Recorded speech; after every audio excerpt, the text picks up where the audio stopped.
Physics എങ്ങനെ പഠിക്കും എന്നുള്ള കൺഫ്യൂഷൻ ആണോ നിങ്ങൾക്ക്? അങ്ങനെയാണെങ്കിൽ ഈ ഒരു ഷോർട്സ് മുഴുവനായിട്ട് നിങ്ങൾ കാണുക.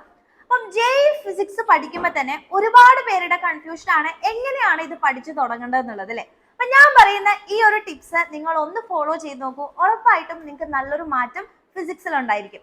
അപ്പൊ ഫസ്റ്റ് ഓഫ് ഓൾ നിങ്ങൾ ആദ്യം നോക്കേണ്ട കാര്യം, നമ്മളിപ്പോ +1 ഫിസിക്സ് ആണ് നിങ്ങൾ പഠിക്കാൻ വേണ്ടി പോകുന്നെങ്കിൽ, അല്ലെങ്കിൽ ഒരു ചാപ്റ്റർ നിങ്ങൾ പഠിക്കാൻ വേണ്ടി പോവുകയാണെങ്കിൽ അതിന്റെ സിലബസ്, ജെഇ സിലബസ് എന്താണ് എന്നുള്ളത് മനസ്സിലാക്കുക. ഉറപ്പായിട്ടും NCERT-യിൽ നിന്നും ചില വ്യത്യാസങ്ങൾ നമ്മുടെ സിലബസിൽ ഉണ്ടാവും. സോ ഫസ്റ്റ് നിങ്ങൾ ശ്രദ്ധിക്കേണ്ടത് അണ്ടർസ്റ്റാൻഡ് ദ സിലബസ് ആണ്.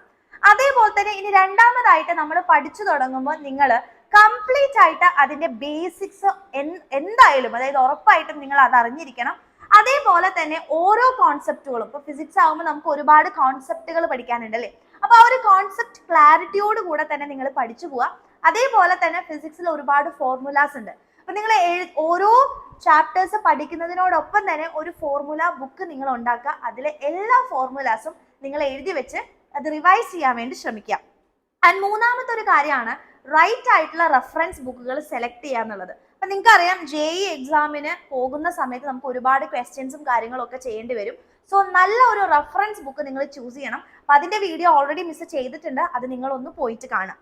ആൻഡ് അടുത്തതാണ് പ്രാക്ടീസ് ചെയ്യുക എന്ന് പറയുന്നത് അല്ലേ. ഇപ്പൊ ജെഇ എക്സാം നമ്മൾ നോക്കുകയാണെന്നുണ്ടെങ്കിൽ നമുക്ക് ഏറ്റവും കൂടുതൽ വേണ്ടത് ഒരുപാട് ചോദ്യങ്ങൾ പ്രാക്ടീസ് ചെയ്യുക എന്നുള്ളത് തന്നെയാണ്. Different kind of topics, multiple ആയിട്ട് ഡൈവേഴ്സ് ആയിട്ടുള്ള ടോപ്പിക്സിൽ നിന്നും മാക്സിമം നിങ്ങൾക്ക് എത്രത്തോളം ക്വസ്റ്റ്യൻസ് പ്രാക്ടീസ് ചെയ്യാൻ പറ്റുമോ അത്രയും ക്വസ്റ്റ്യൻസ് നിങ്ങൾ ചെയ്തു പോവുക എന്നുള്ളതാണ്.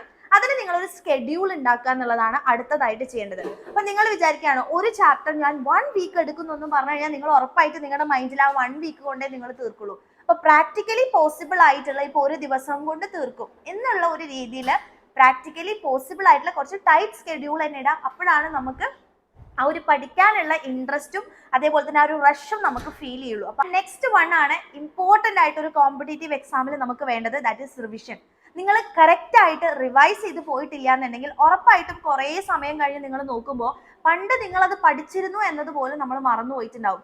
സോ കണ്ടിന്യൂസ്ലി നിങ്ങൾ ഒരു പ്രത്യേക സമയം എടുത്തിട്ട് റിവൈസ് ചെയ്യാനുള്ള സമയം ഉറപ്പായിട്ടും നിങ്ങൾ കണ്ടുപിടിക്കണം. And next one and the last one ആണ് അറ്റംപ്റ്റ് മോക്ക് ടെസ്റ്റുകൾ. നമുക്ക് ഏറ്റവും ഇമ്പോർട്ടന്റ് ആയിട്ടുള്ള ഒരു കാര്യമാണ് സ്പീഡ് എന്നുള്ള കാര്യം അല്ലേ. അപ്പൊ ആ ഒരു സ്പീഡ്, കാൽക്കുലേഷൻ എല്ലാം നിങ്ങൾക്ക് കൂടുതൽ ആവാൻ വേണ്ടി അല്ലെങ്കിൽ സ്പീഡപ്പ് ചെയ്യാൻ വേണ്ടിയിട്ട് നിങ്ങളെ ഹെൽപ്ഫുൾ ആവുന്നത് മോക്ക് ടെസ്റ്റുകൾ തന്നെയാണ്. അപ്പൊ മാക്സിമം മോക്ക് ടെസ്റ്റുകൾ എടുക്കും. ഇതുപോലെ ഒന്ന് നിങ്ങൾ പഠിച്ചു നോക്കൂ, ഉറപ്പായിട്ടും നിങ്ങൾക്ക് നല്ലൊരു വ്യത്യാസം ഫിസിക്സിൽ കാണും. ആൻഡ് ഫിസിക്സിൽ ഒരു 80+ എങ്കിലും നിങ്ങൾക്ക് ഉറപ്പായിട്ടും വാങ്ങിയെടുക്കാൻ വേണ്ടി സാധിക്കും.